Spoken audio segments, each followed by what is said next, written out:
Same to same ఇదే scene Pawan Kalyan ర్యాలీలో చూసినట్టు గుర్తు.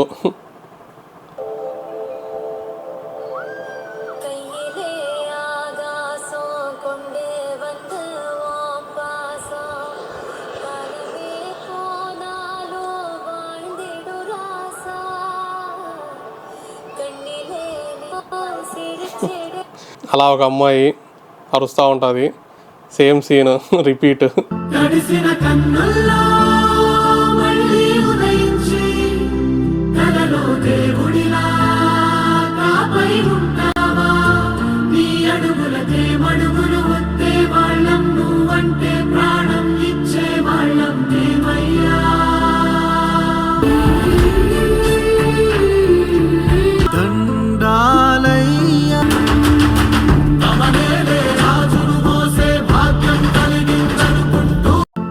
Same but different.